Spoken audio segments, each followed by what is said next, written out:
The effects of anthropogenic climate change are ramping up. The record for hottest ever day in terms of global average air temperature has been broken 3 separate times during 2023 alone. As the scale of this problem has become clearer, more and more energy has been put into developing interventions, either to reduce fossil fuel emissions or, in some cases, remove them from the atmosphere after the fact. But which of those interventions actually have the potential to turn the tide in our fight against global heating, and which are all talk and no substance? In order to put some of the more intriguing projects to the test, I called up science communicator and atmospheric physicist Dr. Simon Clarke.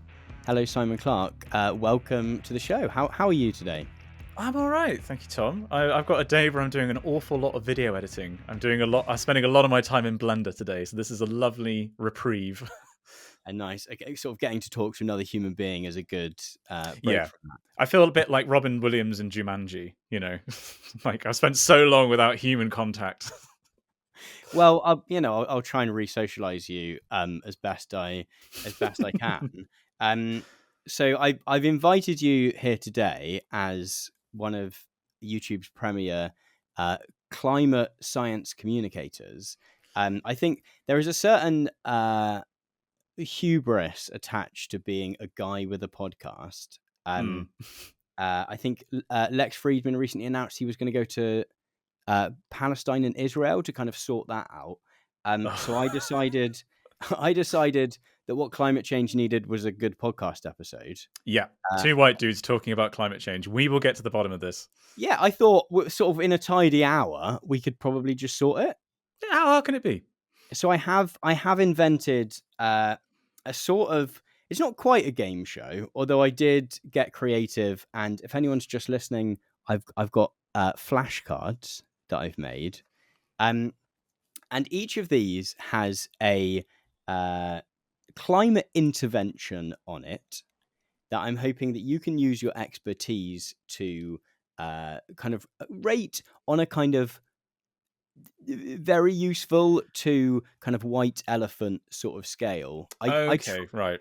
I tried to come up with a fun name for this, and I sort of started with hot or not, and then I decided that because I was like, global warming. Yeah. But then I realized that was going to be quite complicated because the hot ones are the ones that don't work. Yeah. So I was sort of unsure where that went. So if anyone, people who are listening or watching, please write in with potential names for a climate intervention themed game show. How dare you use out of 10, something like that. But yes, are you ready for this, Simon? I'm sitting comfortably. Okay, so I have 6 on me, Okay. all of which I believe you've talked about at least a little bit on your channel in the past. Yeah, some more than others. And I'm going to start with social radiation management. No, that's definitely solar radiation management. We're off to a brilliant start. This is a fantastic start to this episode. Social radiation. I don't even know what that's that noise? Is that noise pollution? That sounds like a kind of pandemic thing. I think social radiation, like that would be a thing they're trying to. We must stop the social radiation. That's why you're here as our sort of expert correspondent, is to tell me to pick up minor misprints on the cards. Okay, so our first intervention that I'd like to talk is solar radiation management. Right. So when we're talking about the climate crisis and the fact that the Earth is getting hotter, it comes down to an energy imbalance. So the reason the Earth is getting hotter is because there's more energy coming in than there is leaving. And the reason there's less energy leaving is because there's more greenhouse gases in the atmosphere. It traps long wavelength radiation, stops it from getting out to space. So there are different ways that you can approach that problem, one of which is to increase the amount of energy that's leaving the planet, which would be removing carbon from the atmosphere or some other kind of technology like that. The other half of the solution would be reduce the amount of energy that's coming in. And that's what solar radiation management is. You are blocking out portions of the sun. And if you are anything like me, you immediately think of the Simpsons episode "Who Shot Mr. Burns?" Yes, okay, with the big Mankind's greatest enemy, the sun, the umbrella that covers, which would be a local solution. The kind of solutions that we typically talk about on a global level are a bit more grandiose. Some of them are truly bonkers. Some of them that have been seriously looked at by engineers are genuinely mad. Like, for example, putting huge lenses between the Earth and the sun to refract some of the sunlight away, or putting giant mirrors in space to accomplish the same thing, which is a little bit more realistic, I think. But the most common way that people try to do this or talk about doing this is stratospheric aerosol injections. So to break that down, the stratosphere is the best layer of the atmosphere. Fight me. It's what I did my PhD on. And it basically is the layer between about 10 and about 50 kilometers above the surface. And it's a layer that is defined by being quite static in a vertical sense. Like if you put something up in the stratosphere, it takes a long time for it to come out. Basically, in the lower part of the atmosphere, there's lots of vertical motion. You see it in clouds all the time. The actual definition between the two is to do with how stuff moves around vertically. So if you put something in the stratosphere, it stays there for a long time. The aerosols refers to any small particle that gets suspended in the air. So the typical way we use it in modern English is referring to like spray cans, but in a scientific sense, it can refer to pollen, soot, sea salt, or artificial, deliberately created aerosols, such as titanium dioxide. That's a very common one that people talk about in this context, which is a very white, reflective powder. It's actually a food additive. It's E171, I think, and it used to be the M on M&Ms was made out of this stuff. Titanium M&Ms. Yeah, but it's been banned in the EU now because they couldn't prove it was safe, I think. And not that it wasn't safe, but they couldn't prove that it was safe. Whatever, EU things. And so that's like a mineral that people propose to inject into the stratosphere to reflect some of the sunlight away, which is one of these solutions that is, on the one hand, tempting, and on the other hand, kind of like horrifying, because it would be very easy to do. Like, Elon Musk could just decide tomorrow, I'm going to do this, and I'm going to construct a fleet of aircraft that are going to spray titanium oxide into the stratosphere. Quite difficult to stop him. And similarly for, a bunch of other Bond villains, the bunch of the billionaire class could just decide to do this. So and the we are... Mr. Burns thing was kind of... Again, a billionaire villain. And the thing is, we can be very confident that it would reduce global average temperatures. It would reduce the amount of energy that's coming in, but it's like kind of opening Pandora's box. I actually spoke to the head of a geoengineering research charity recently, and he said to me outright, no one in their right mind would want to do this. This is an insane technology. No one should do this. But, and this is where, and I hadn't considered this before, he put it as a trolley problem. It's not a question of, if the climate was absolutely fine, why would you want to do this? We know that the climate isn't fine, and we know that there are lots of impacts that are coming down our way. But how bad do those impacts have to be for the potential impacts of this technology to be worth it? And depending on who you are and where you live and what you think is important, there are many different levels of where you think it's acceptable to start using this. Personally, I think I think it would have to be almost apocalyptic for this to be the better option.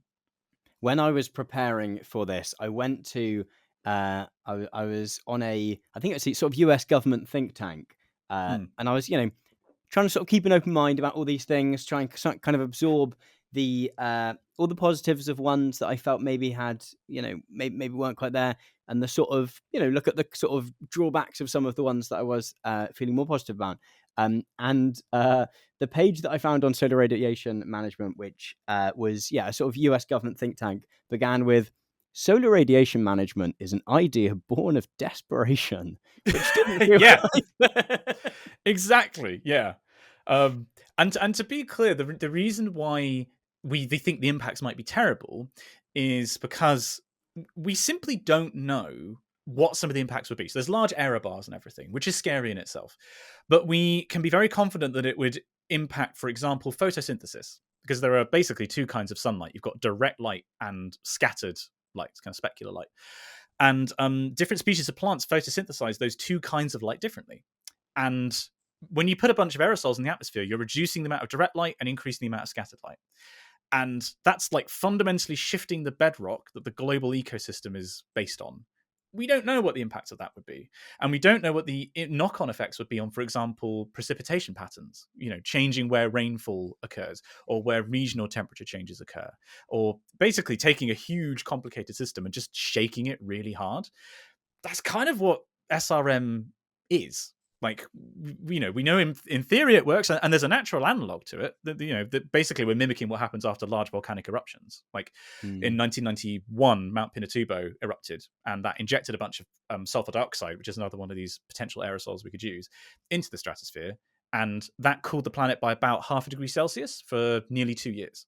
So, top level it works, but it's then all of these knock-on effects that the error bars are so large, and on the upper end the potential damage is so horrific that you're looking at this trolley problem as, right, there's 5 people tied to the tracks down here, and there's anything between 4 and 20 people on this other track. Do I pull the lever? And my understanding is that once you sort of start doing it, you might just be locked into just sort of doing that now forever. Yeah, so effectively what you're trying to do is change the radiative balance, to use the technical term, of the Earth. You're trying to change the net in-out energy balance. And over the course of a couple of centuries, we have changed it. And we've changed it, the order of... Actually, can't remember. Hang on, let me look that up, because that is an important statistic. Net radiative imbalance. Sorry, it was going so well. Okay.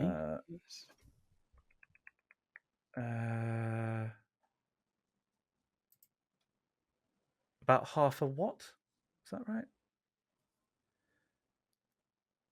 Yeah, okay. So our current net energy imbalance is about 0.5 watt. And we've got to that 0.5 watt per square meter over about 250 years.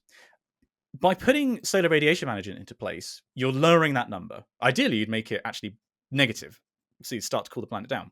But if you stop doing it, the stuff stays around in the stratosphere for a couple of years, but you would then potentially have the same change in net radiation that we experienced over centuries in decades. And the impact of that on the planet would be absolutely catastrophic. I'm not sure how many studies have actually been done on what the impacts would be, but I can tell you right now it would be bad. Because you're potentially still building up CO2 in the atmosphere, you're not actually pausing the problem. So if you suddenly, if one day someone sleeps in and forgets to, maybe not that, if something happens and the planes that was me today. Oh damn it! But like, if something happens and the planes can't fly for, I don't know, 6 months or something, suddenly it catches up really quickly. Yeah, and so that's what's called the termination shock problem. And there are ways to mitigate that. You could gradually wind it down. It's not an insurmountable problem. But as you say, by doing it, you're also basically putting a sticking plaster over like a broken leg. Like, you're dealing with the surface level damage, but you're not actually fixing the main problem. And CO2 keeps building up in the atmosphere, which has all these other negative impacts on human health, on ocean acidification. We can talk about this more with the later solution, I'm sure. But the other problem that I think is most troubling is who gets to decide how much aerosol goes into the stratosphere? Who gets to pick the number? Because you only get one number, which is the dial of how much cooling or warming you're experiencing. And if you asked, say, Russia, they might prefer a bit of warming because it's going to make some land more arable, for example. But if you ask, say, someone from Ghana, they would probably like it to be quite significantly lower. Realistically, it would be determined by global politics. And so there would be different people fighting for control of that one dial. And that's a recipe for potential disaster. So in a way, it's concentrating all of this power into literally one number, which you have direct control over, which to me is potentially the largest reason to not do it. Because I guess sort of other interventions, there are kind of geopolitical consequences, or I guess like if we suddenly were completely on, if Europe was completely on renewables, Russia might be annoyed that we're not buying Yeah. all their oil. Like, there's that stuff. But I guess if spraying stuff into the atmosphere and suddenly all the rain disappears from another country, that suddenly becomes a much more kind of direct. Yeah. The dynamics of it feel much more like this country has done something to that country. If the Security Council, for example, votes that we're going to put it at this number and it changes the precipitation patterns and suddenly all of China is in drought, what does China do? China, of course, has an obligation to its citizens. What's the correct way to resolve that? And, pretty much, it's very difficult to imagine a scenario in which somebody significant, a significant group of people will not be negatively impacted by a choice of how you use this technology. So it's a very scary thing. It's one of these technologies, as I say, that could just be used. It wouldn't be terribly expensive. The engineering exists for it. The science is ongoing about its impacts. There are plenty of studies that have been done, for example, on how it would affect agricultural yields. And the answer is, as always, it's complicated. But it's something that, we could just do tomorrow. And personally, I find it one of the scariest, if not the scariest, way of combating climate change because of that and because of the huge uncertainties associated with it. So our summary is that it works, but in bold, like several ellipses afterwards. So we're putting this on our probably not pile. That's that of all the ones I think we're going to talk today is probably not. Okay, Simon is grounding the planes. Turn around, everyone. Take the little masks off. We're setting the baseline. That's what we're doing. We're setting the bottom. Top Gun 3 is not going to be about spraying. Tom Cruise runs his way to fixing climate change. Okay. Card number 2, or sort of paper number 2, is heat pumps. Heat pumps. Okay. Which I feel like I've heard a lot more.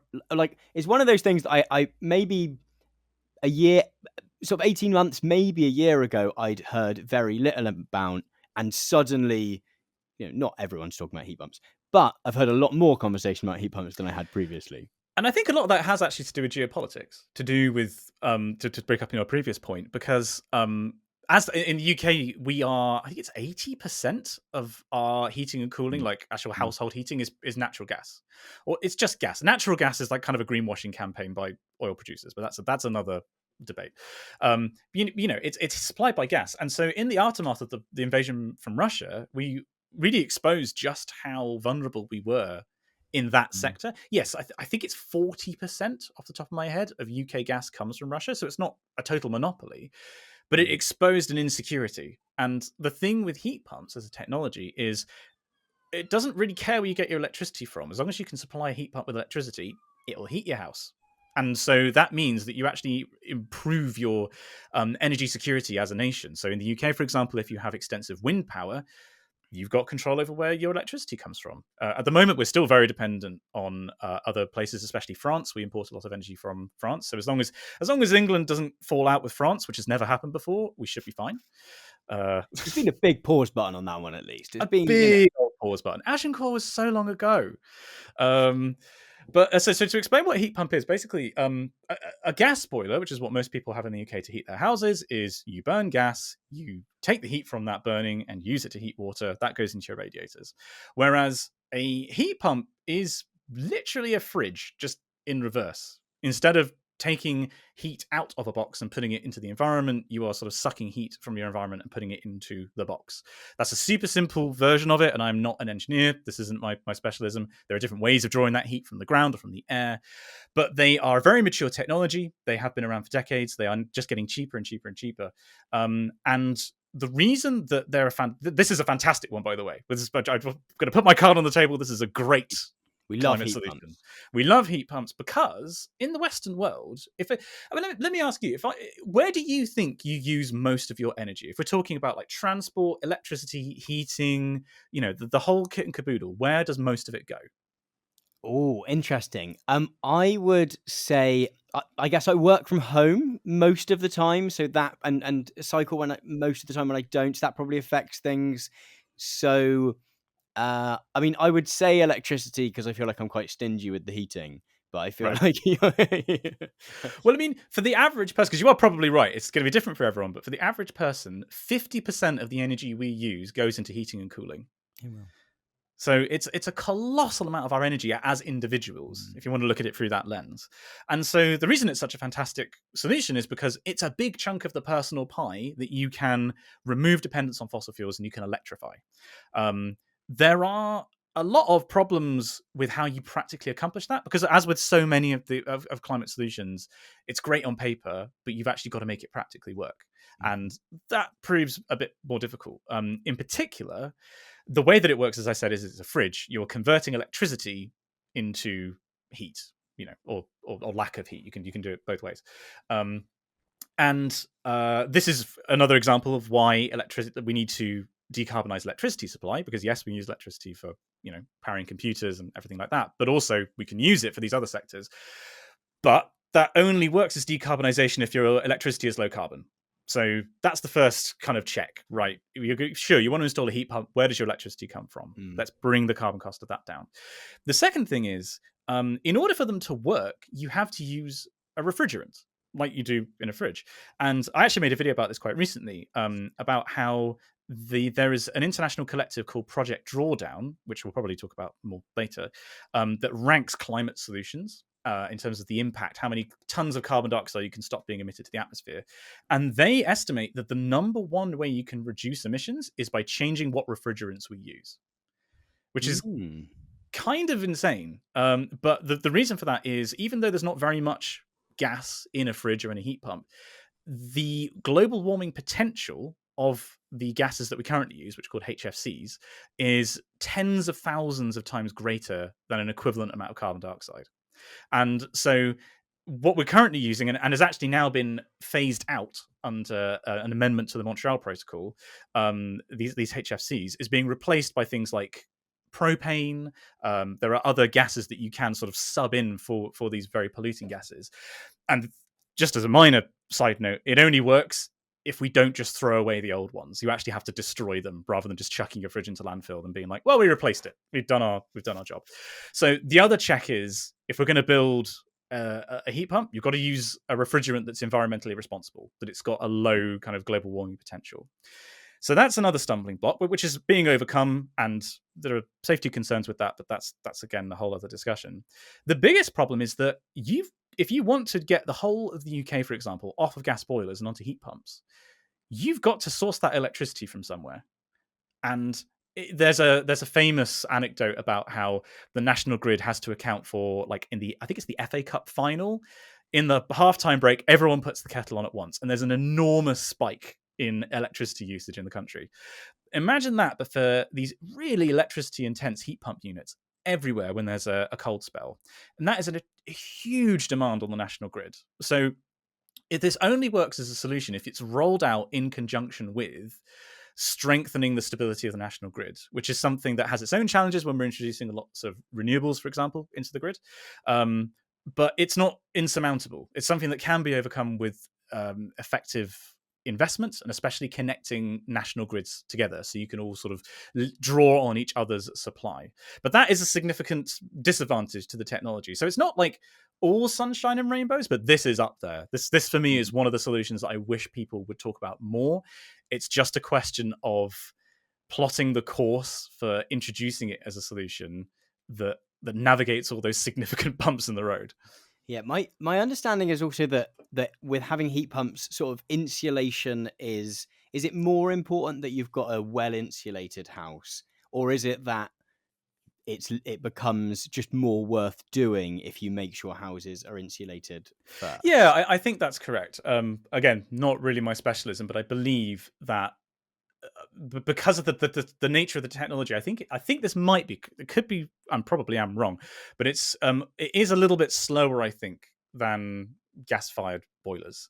And so if you're leaching energy out of the house, you might not be able to keep up with that. There's a huge asterisk on that. I'm quite possibly wrong. I do know that is a consideration, though. That makes sense, because so my house isn't particularly well insulated, and back in the winter where like heating got really, really expensive, there was a Martin Lewis kept talking about, if you turn your boiler down to, what is it, like 55 degrees rather than 65 degrees, it means that it uses the sort of condensing stuff much better, and it will take longer to warm up, but then it'll be all right after a while. whereas our house is a bit too leaky for that to work. So that would Okay.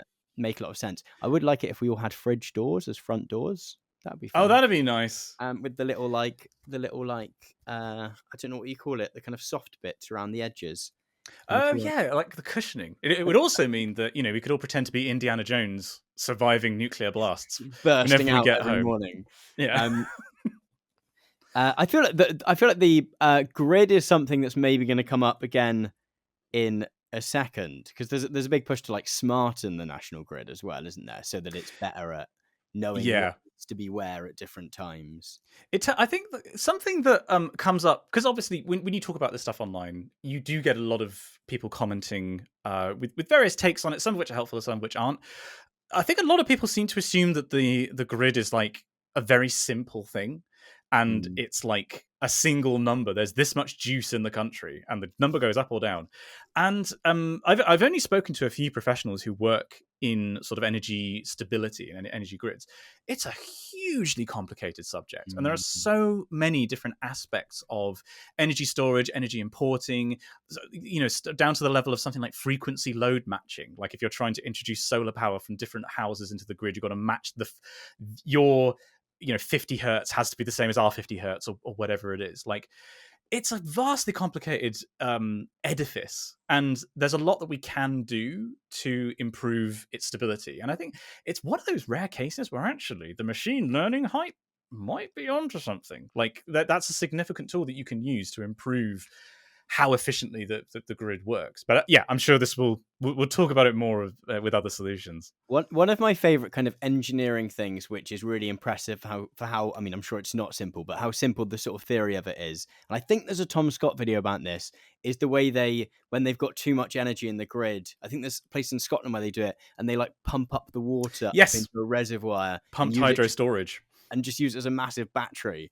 Well, that's the thing. That is the first form of storage that a grid would like to use. Everyone sort of seems to think that, like, but if you install this many wind turbines, you've got to have these warehouses full of like AA rechargeable batteries, and like, no, they use these enormous reservoirs. And also, I don't know if you saw, I can't remember the name of this. There was a concept where these tech bros basically came up with like, why don't we store electricity in like concrete blocks? And like you winch them up to a higher level when you've got lots of electricity, and then you release them when you when you want to use the electricity. And it's like, my brother in Christ, you've invented a dam. I just like the fact that has an added level of kind of Looney Tunes kind of peril to it. Yes. I mean, which I guess you could have with the dam, but like it just really feels like block falling from great height. People. You'd want a sticker of Wile E. Coyote underneath each block. Okay, so heat pumps are on our sort of very good pile. Very good pile. Very happy. I'm doing this like I've got some incredible setup with like a top-down camera, which I don't. I'm thinking of I keep thinking of Simpsons analogies, but this is the Krusty the Clown. I heartily endorse this event or product. Okay, next up on my card is electric cars. Okay, electric cars are a really interesting one, because it's a very common talking point on both sides of the debate about electric vehicles. And I'm going to I'll put my cards on the table at the start, and then I'm going to take a dinner plate-sized asterisk and put it next to my hand of cards, which is to say, I think they're not a great climate solution, but... So the reason that I actually tell you what, let's talk about the positives first. So transport is a huge part of emissions. I think it's 1/6 of global emissions, depending on who you ask. And the largest part of that is road vehicles, meaning cars, but also trucks and everything like that. And so, yeah, if you want to bring down emissions in every sector, you've got to tackle transport, you've got to tackle road vehicles. And in a large number of cases, electrifying road vehicles makes perfect sense. The angle that, interestingly, a lot of people have been sleeping on, I think, and don't seem to realize as significant as it is freight transport. So meaning freight being transported between cities via trucks, but also freight moving within a city. And actually, if you read the International Transport Forum's latest analysis on how to decarbonize the sector, they make a really big deal about electric bikes and electric bike delivery for last mile, as well as lots of interesting things. Because I made a video about this as well quite recently about how you decarbonize transport. And in order to make that video, I had to take this 250-page document and like wring it. Like, again, this is the Simpsons analogies. It's like taking all those oranges and getting a single drop of orange juice out of. It's whisper quiet. But I couldn't put all these caveats in. And one of the interesting things was like, yeah, you can use electric vehicles and electric bikes, but actually a significant saving is just making your systems more efficient and having unified drop-off points for different companies. So like, it's not all about electrifying freight and vehicles, but it's a big part. I was reading about that with food delivery. So we get a veg box, not for all our veg because it's a bit pricey, but for sort of every other week we get a veg box. And I was reading that some of that this company tries to be nice and environmentally friendly as possible, and some of that comes the sort of furthest away one of their farms is in France, I think. But they were talking about how even though that some of it comes from France and comes over, that bringing it over in a lorry, the benefits from compared to freighting something from another country by either ship or by plane are huge. And actually they can save a huge amount by making sure that, which I think is what you were just saying, that the lorry is full when it goes the other way. Like you've instantly then you've halved the, even if you're using ICE vehicles, that you've instantly sort of halved the carbon emissions if you just make sure there's never an empty one going back just to pick stuff up to come back again. It's like how they used to say that logistics win wars. And I feel like it's also a huge part of climate solutions that gets overlooked. Like, yeah, it's all well and good. And especially considering the society we live in, we focus on technological solutions and this innovation, or it could be solar panels, or it could be fusion, or whatever it is. And people ignore the fact that actually the systems that we use, and food is actually the really big example, are just they're efficient in the wrong metric. Like, they're efficient in terms of getting food to us as quickly as possible, but they are horrifically inefficient when it comes to food waste. And that has an enormous carbon cost associated with it in terms of just food degrading and emitting carbon into the atmosphere. That's actually, to refer to Project Drawdown again, is one of the other, I think it might be the number 3 greatest way to reduce emissions is just make food systems more efficient. Which is, again, slightly but I'd highly recommend Project Drawdown. They have a great website that anybody can Google, and they have all of these solutions ranked with all the information there. But anyway, I digress. Science tier list. I tried a tier list video once, and it didn't. I think I made a cloud tier list, and people got really angry that I ranked fog lowly. People were like, "Fog gang" were coming after me on Twitter and Discord and stuff like that. Sort of fog lovers. It's a shit cloud. I'm sorry, but it is. Maybe these are people that live somewhere that's really flat, and so if you go on a walk, you can see all the way, and it makes it really boring. And so they want a bit of fog to sort of make the journey more interesting, because you can only see a certain distance around you. It's kind of Wuthering Heights-esque people. That's their sort of just their vibe. Anyway, I've digressed once again. The thing with electrification of road vehicles, so freight is actually very, very important. Electric cars will be very important in certain places. So the thing, if people don't want to watch my video, I can't blame you. The big takeaway, which I'll give you, is if you want to electrify transport, you can't have a one-size-fits-all approach. It has to be super granular in terms of geography, in terms of demographics of where you're looking at. And electric cars will work very well in rural areas. When you have low population density areas, it's not sufficient to merit trains, for example. There are very few systems that are better than having a privately owned vehicle. And in that case, electrify it. Fantastic. For people who live in densely populated areas, like, within cities, a lot of people don't need a car all the time. And I think this is why I'm saying it's a bad intervention, with a big asterisk, because yes, they're important in some ways, but I think by focusing on just taking our existing transport system and electrifying it, you are missing out on far more efficient and far lower carbon transport modalities. So you're missing out on investing in public transport. You are missing out on investing in cycle infrastructure. Just because we do things with cars now doesn't mean that it's the best way to do it. It might have been the best way a couple of decades ago, but that's not necessarily going to be true now. And I know you had Not Just Bikes on as a Yeah, previous yeah. guest, so you probably heard all of this before. But like, there's a certain amount of fetishization of private car ownership, and people get super defensive about it. And we're seeing it in the UK at the moment. Actually, there's been like a big pushback from people like so I say people like reptile corporations like the Daily Mail and the Daily Telegraph, who are pushing for like, the public's not sure about net zero. We want to own our own cars. And some people do. Some people are really passionate about it. But the fact is, private car ownership for a lot of people isn't necessary with a capital N. It's nice with a lowercase n, but like, there are car sharing opportunities. And yeah, sure, in that case, yeah, electrify your vehicles, great. Have a shared pool of electric vehicles. But just taking our existing transport system, and more so in places like America than the UK, and electrifying it is not the right way to go about transforming the transport sector, in my opinion. Every so often I think about this with sort of driverless cars as well as electric cars. The kind of Henry Ford thing about the faster horse, where he sort of said, if I asked people what they'd wanted, they'd have said a faster horse.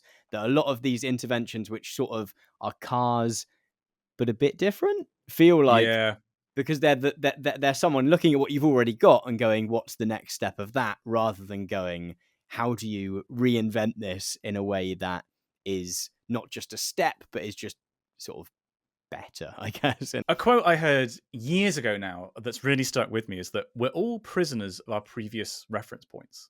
And it's so true, because like, if you grow up in a city, like say if you grow up in an incredibly urbanized place in America, and there's no public transport available, you have to use a car. Like, that's the only mode of transport that works, and so you have to have that.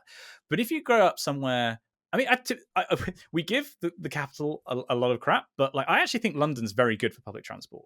Like, Londoners have fantastic options for, the tube, for buses, for cycle lanes, and everything like that. And I just looked it up. 54% of London households own a car, or at least one car. So it's actually not a terribly high percentage compared to, I'm sure if you ask people in American cities, it'd be so much higher. And it's only when you see that, this public transport thing actually works, I don't need to own a car, that you would consider ever selling yours.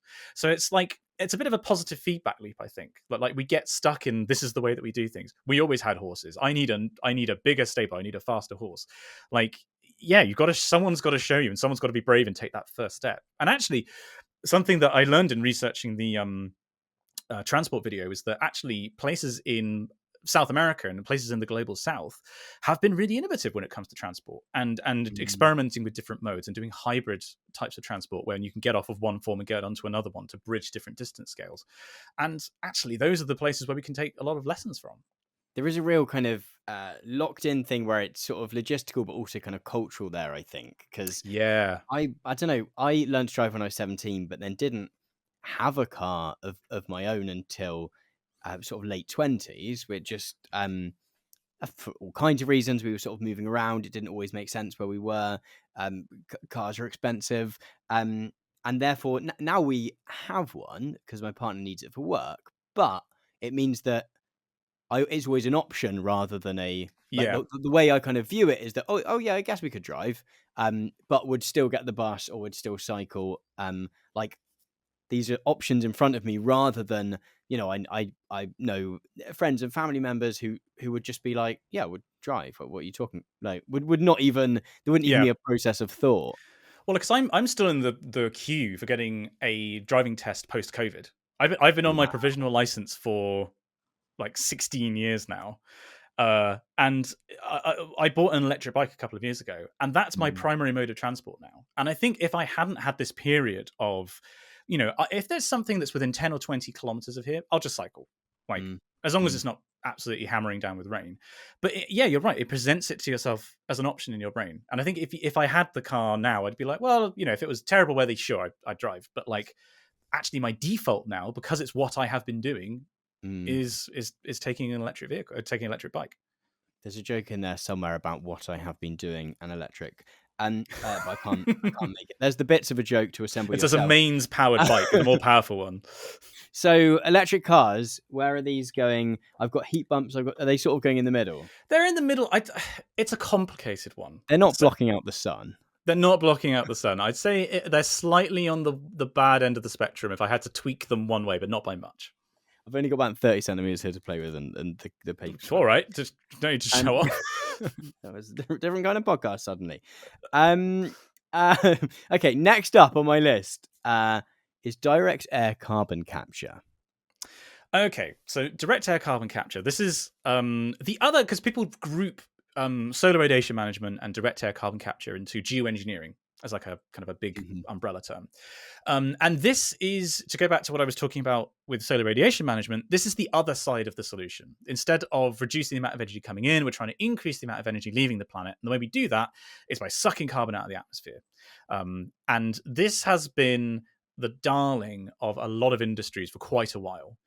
There are a lot of people, and I have a friend actually who works for a very large bank in the UK who was just like, how bad can it really be? This carbon capture thing will just catch up and we'll be able to use it. And I told him what I'm probably going to tell you now, which is that there are a lot of problems with this. Can we do it? Yes. Similar with solar radiation management, this is technology that's been proven. There are various plants around the world that are capturing thousands of tons of carbon dioxide from the atmosphere. It is important to remember, however, that thousands of tons is peanuts compared to the scale of the problem we're facing. Last year, emissions of carbon dioxide, and I think it's technically carbon dioxide equivalent, were 36.8 billion tons. So we're looking at a problem that's millions of times bigger than the scale of the solution at present. Not to say that it couldn't be scaled up to the scale of, sucking that much carbon out of the atmosphere, but at present we really shouldn't be getting carried away. The problem with that is that at the moment, I looked up a figure before we had this conversation. The current cheapest way to suck CO2 out of the atmosphere that I could find was $39 per ton, which is significantly lower than it was in the past. I think I made a video about this like 5 years ago, and at that point it was over $100. But if you do a quick bit of maths, if you use that method of capture at that price, which obviously it would be cheaper at scale, sure, but this is the figure we got to work with. If you were to capture 36.8 billion tons at $39 per ton, you're looking at a bill of $1.4 trillion a year, which is kind of an incomprehensible amount of money. So if you want to put that in perspective, the International Space Station cost $150 billion. So Quite the cost, a few of them. So the cost of staying still, so just not adding anything extra to the atmosphere at this level, so not even accounting for the fact that the economy will grow and this is not the peak of emissions, is the same as building a new International Space Station every 39 days for an entire year. And that's the most expensive individual object ever created, just to kind of hammer that home. So again, that's not a perfect economic analysis, obviously. There's a whole bunch of assumptions that are going into that. But the point is, it's an incredibly expensive project that would be organized internationally. And internationally, of course, there's a huge history of people agreeing to spending lots of money on things for the environment.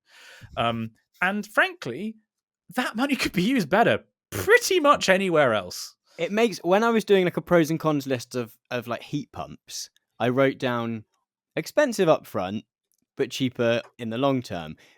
But that figure makes heat pumps sound makes the fact that heat pumps can sometimes be sort of 15 grand. Yeah, makes that sound quite cheap suddenly, doesn't it? Yeah.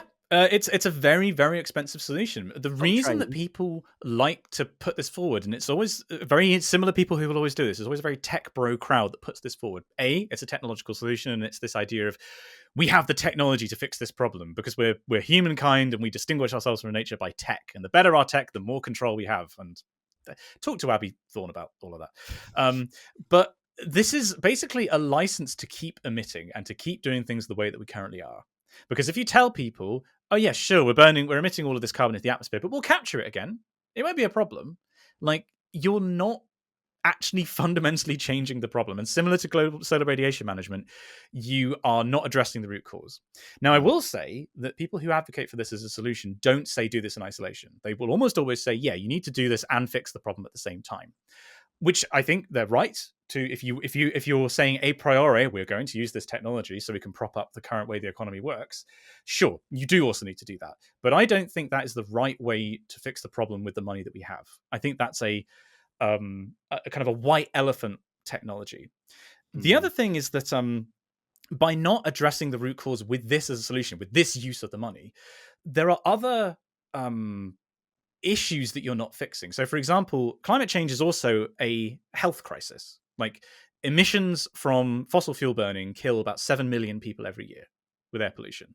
And so by not addressing the root cause of just stopping burning that stuff, you're not fixing that problem at its source. You're just sort of dealing with it further down the line after people have breathed the stuff in.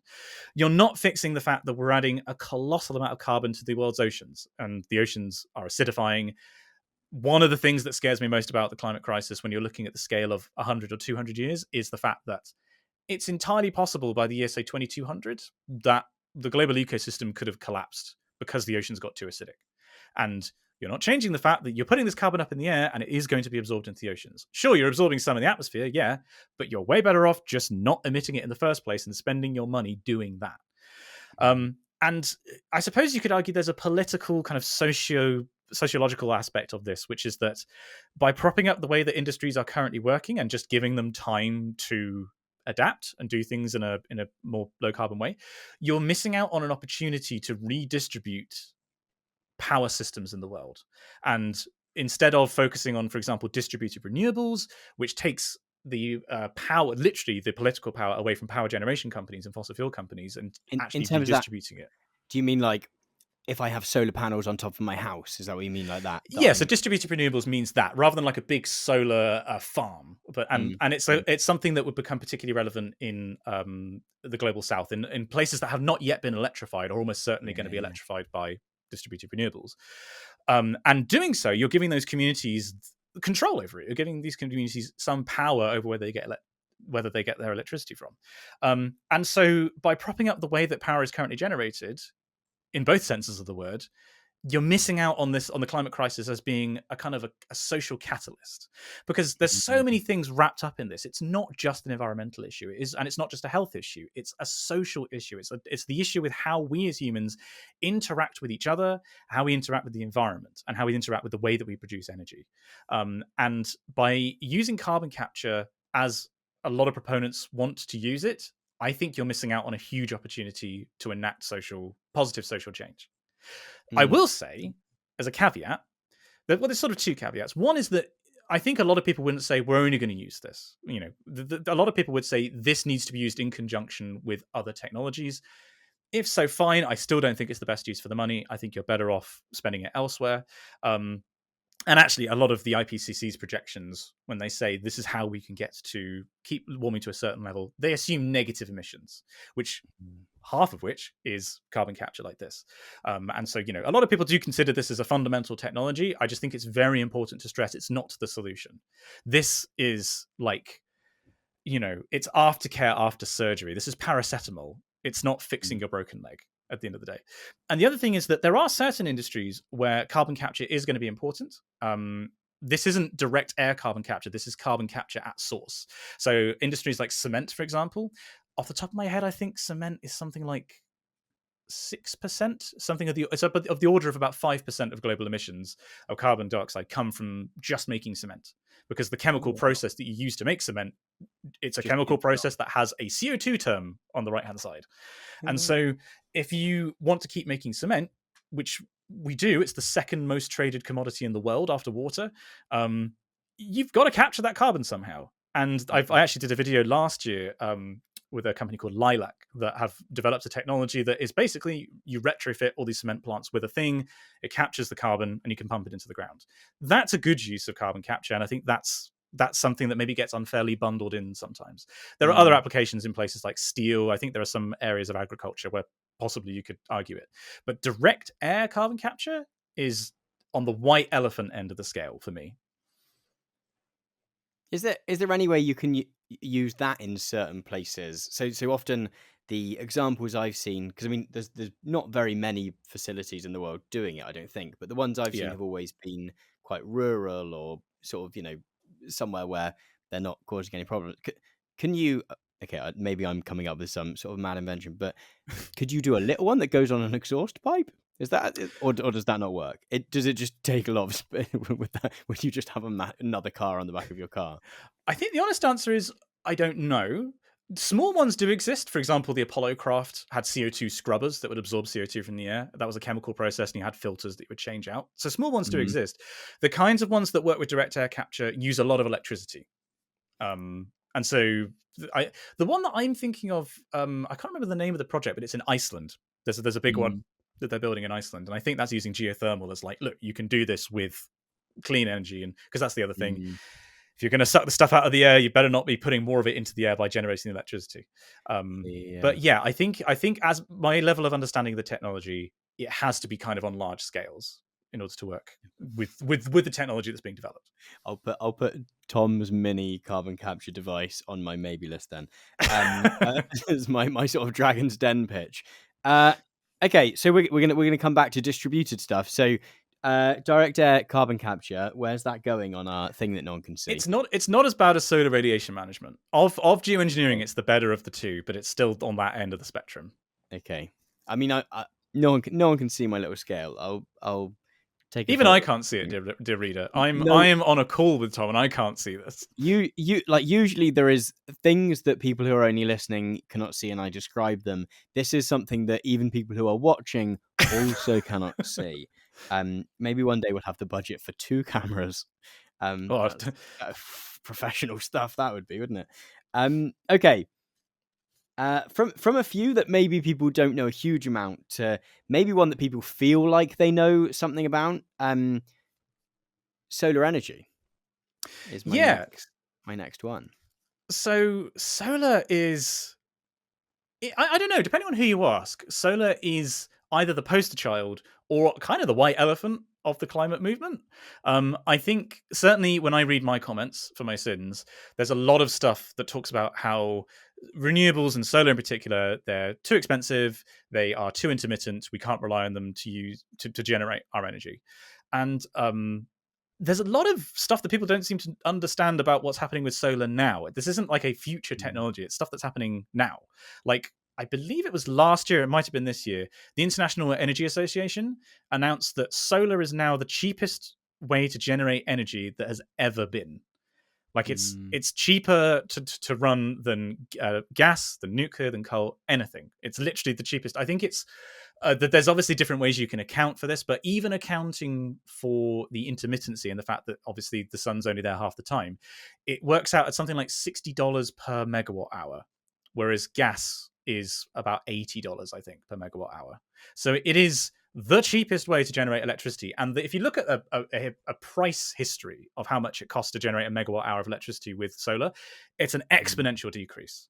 And a lot of people don't seem to realize that was because there was a key investment, there was like a key policy that Germany put in place a couple of decades ago, but it's mostly China. Like, a lot of people say, well, why should I do something about climate change when China's not doing anything? They're building 2 coal-fired power stations a week. Yes, they are still building coal-fired power stations, but they've also made solar power the cheapest way we could ever hope to generate electricity. And I'll circle back to China in a second, but basically, it is incredibly cheap. The IEA also expects that I think it's within 5 years, it will become the dominant way that the world is generating electricity. At the moment, it's about 15% of all power capacity. By 2028, it's going to be about 25%, and it's going to have beaten out coal. And this is just based on like current rates of installations. This isn't based on people's pledges or anything. This is literally the current trajectory. So the people who are building grids and the people who know, frankly, way more about this than I do, are incredibly confident that this is the way to go. And in case I need to say this, it's incredibly low carbon. You're obviously not burning fossil fuels by running the panels. Yes, it's energy intense to produce the panels, but a comparison of the life cycle emissions of it per kilowatt hour, it's minuscule. You need a different scale to see it when compared to fossil fuels. It's a frequent talking point amongst people who are skeptical of things like solar or electric vehicles, actually, is this idea of the life cycle. And, surely it's more energy intense to make these things. But people have done that analysis, and it's not. We wouldn't be doing this if it wasn't the case. But yeah, basically, solar is kind of the way that we're going to be powering the planet for the foreseeable future. Like, in my head, and I'm sure in engineers' heads, people will say that, yeah, fusion is going to take over eventually in 50 years' time. We've been saying that for the past 50 years. But for now, the technology that's best suited to generating electricity is solar. Obviously, caveat on that: it's intermittent. The sun doesn't shine all the time. You have to pair it with storage. You have to pair grids that have lots of solar built into them. You have to interconnect those grids with other sources of electricity, Mm. and that's actually one of the a significant engineering roadblock, as I understand it, is actually building the grid interconnectors that can handle the level of power transfer that we're talking about when you're actually connecting up all of Europe, for example. And you have to pair it with what are called firm low carbon sources of power. So you have to pair it with something that has inertia, something that is going to generate electricity and you can change, but only slowly, so that you can keep the system stable. Again, not my specialism, but this concept of base load, which people still seem to talk about, is Mm. apparently outdated. People seem to prefer this idea of firm generation. And that's the most obvious example, and the version that people on Reddit love to talk about, is nuclear power. That's a great example of firm low carbon power. It's not the only one. If you, for some reason, decide that you don't want to use nuclear power, geothermal exists. We have tidal barrages. There are other less, certainly less well used at the moment, forms of firm generation. I was going to But say, if this isn't too much of a kind of engineering question, is there anything in particular? Because I know in the UK we have a lot of wind, don't we? That sort of, yeah, but is and we have sort of some tidal stuff, I believe. Is there anything in particular that makes solar just so much better than those other? Is it just that it's usable in more locations? Is it because I guess wind is good in the UK because we're an island and therefore have a lot of more wind, I guess. That might not be. yeah, That the might be UK is bad. like one of the global capitals for wind. Basically, it's actually like that. I wish I had this figure to hand, but there is a figure that shows you sort of the potential for generating electricity from wind power, and it's like a huge epicenter over the British Isles. I think the honest answer is that the energy density is just higher for solar. Like the amount of energy that's Mm. coming in from the sun is the order of a kilowatt per square meter. Like that's roughly, give or take, different days, different clouds, whatever, is coming in from the sun. To generate that from the wind, you have to basically have a wind turbine of a certain size. And the larger the Mm. radius of your wind turbine's blades, the more energy you're going to collect. And it just comes down to how much sunlight is coming in versus how much kinetic energy air can have. And Yeah. as you say, I think it is really an engineering question, but I think that's what it fundamentally comes down to. That feels. I did say I wanted the last couple to be a bit more uh, positive, and that like hearing about the kind of trajectory of the cost of generating solar power is good. So this is going very much on our It's good very side. much on the high end. It's not flawless. I mentioned about China earlier. There are concerns around how you source rare earth minerals like lithium, for example, or Mm. various minerals that go into solar panels. Lithium's normally for storage. China specifically controls something like 80%, 70-80% of the world's production of like lithium ion cells and various key components. Like they have really quite a significant monopoly on this technology, which makes sense because of the amount of money they have plowed into it and a colossal amount of storage they're adding to the Chinese grid. But that is like a worry, that this idea that there is one country that kind of has a monopoly on how we generate electricity. There are also concerns around how those minerals are extracted. Like, I think China actually only produces like 10-15% of the world's lithium. It's actually mostly from other places, but the conditions that people suffer through in order to get the lithium can be absolutely horrific. And because they're Mm. in the global south, they don't really get very much attention. And so if we're going to base the global economy, which is based on energy, on this technology, and so these minerals, that's an issue that absolutely has to be dealt with. And as I said earlier, the climate crisis isn't just one thing, it's kind of everything all at Mm. once. That's something that you absolutely have to address. So it's not uniformly positive, but it's way, way up on it's the return of the king end of the scale of climate solutions. Feels like one we sort of take for granted a bit as well, maybe compared Yeah, to some of the it's not some, sexy is the thing. doesn't have the Like, drama of planes spraying stuff into the air. no. I think a lot of my job trying to get people to care about different systems in the Earth's atmosphere and about different parts of climate is that a lot of it isn't sexy. Like refrigerants, aren't sexy, and it's trying to make them interesting and like actually make people realize that, you know, just because you haven't thought of this and it's not obvious, it can be an enormous impact. And solar's Mm. just, it's a panel. It just sits there, you know, like, you Yeah. know, poke with stick. Come on, do something interesting. And yeah, if you're doing something interesting, it just doesn't look like it. Doesn't even have the whir of a wind turbine, but No. still, it's powering on in silence. Okay, our very last card is, I don't even know if you can see these on the camera. Restore my handwriting's terrible, so probably not. Restoring tropical forests is the last one. The rest are all Yeah, so at least a little bit techy, and this one is very much plants. not techie. This is the opposite. Yeah. Perhaps an obvious thing to say, and maybe not something that everybody has thought about, I suppose, is that if you want to suck carbon dioxide out of the air, there's an amazing invention that already does that, and it's called a tree. And other elements of the ecosystem that photosynthesize and draw carbon out of the atmosphere. And the idea of rewilding tropical rainforests is something that, again, to mention them, has been brought out by Project Drawdown. They've done analysis where I brought up the figures earlier. If you reforested about half of the land that is suitable to do so, that has been deforested previously. If you reforested about half of that, which is 160 million hectares, you'd sequester about 54 gigatons of carbon dioxide by 2050. So that is about not quite 2 years worth of current emissions. That is very cheap to do and has Mhm. huge numbers of other benefits, because you're restoring an ecosystem that has been absolutely mangled by humanity.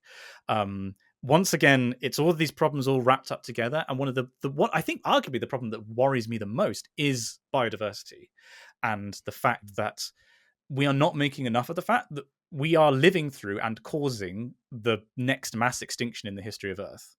Like, the levels of species reduction that we are currently observing is the same level that we saw in like the Permian mass extinction and the extinction that killed the dinosaurs. But we're seeing it over a very compressed timeline, which still, biological processes, evolutionary processes, operate on really long timescales. So it's not dramatic, but it's happening. And one of the main reasons it's happening is because we're destroying habitats. And one of the major habitats that we're destroying is tropical rainforests. So by replanting them, you not only are sucking carbon out of the atmosphere, you are repairing the life support system that the Earth has in place. Because, you know, we think of ourselves as separate from nature. There's, especially in urban areas in the West, like we both live in, we think of ourselves as just being in another world, and we're not. If nature Mm. goes down, it's bringing us with it. Not humans wouldn't go extinct, but the life as we know it would. And I think we are way too insulated from that fact. There's this concept in science communication called science capital, which is like how into science you are. And you know, the idea of science communication is kind of to bring your science capital up and to make you feel more engaged with science.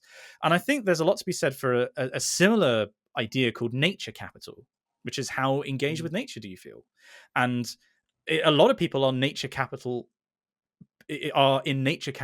poverty. Like, they don't have any interactions with nature, they don't feel any kind of connection to it, and yet we are so dependent on the system of the global ecosystem to support us. So by planting tropical forests, you have all of these benefits of making people feel more connected with nature.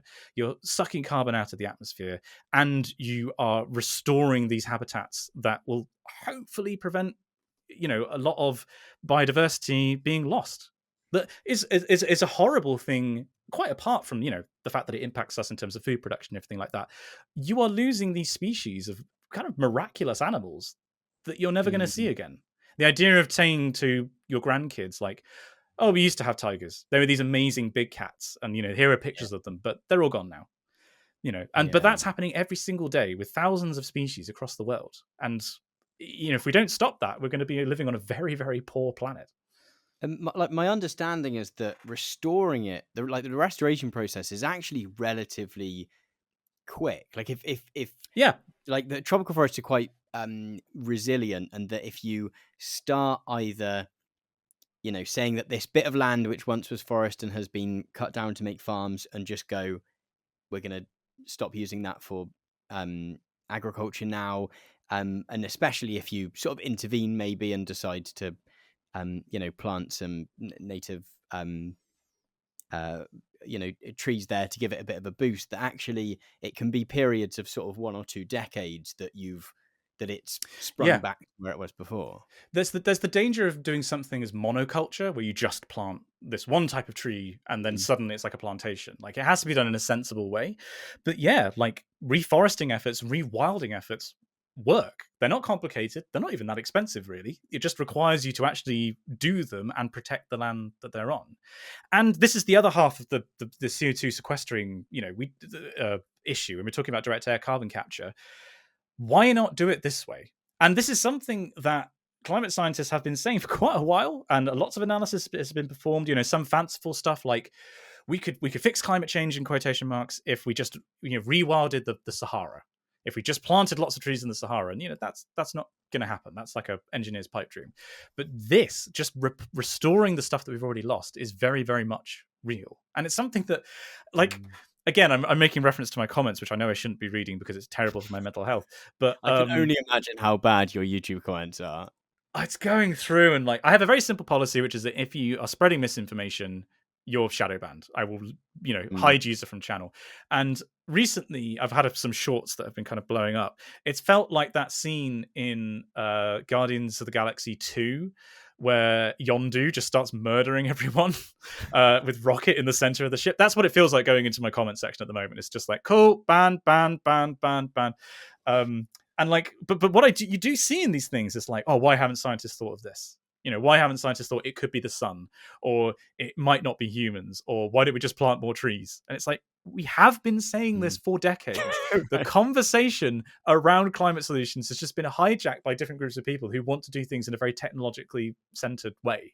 And just as a general PSA for people who, if you think you've thought about something about climate, fantastic that you're thinking about it, but you do need to understand that this is an issue that has been anthropogenic climate change specifically, we've been thinking about for nearly 200 years.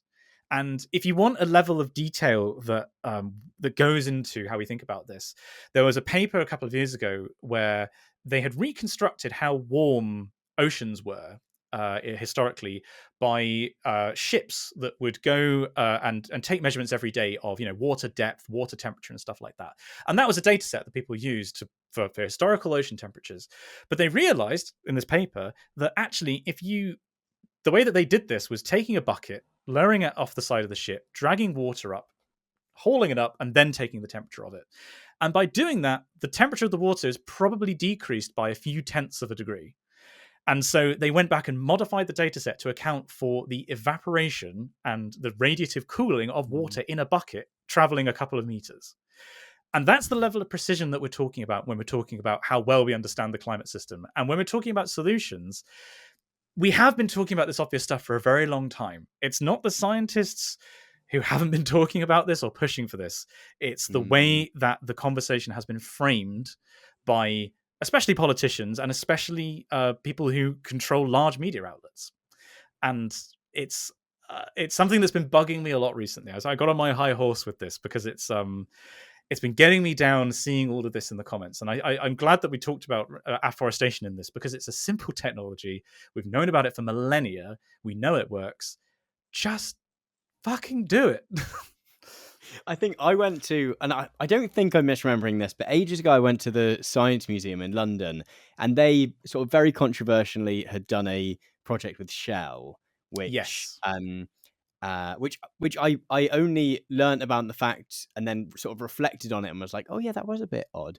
Because partway round you got through it, and it was, I think it was talking about direct air carbon capture, and it was describing it as kind of technological trees, where you do just go, we've got trees at home. Trees, yeah. We've got trees at home.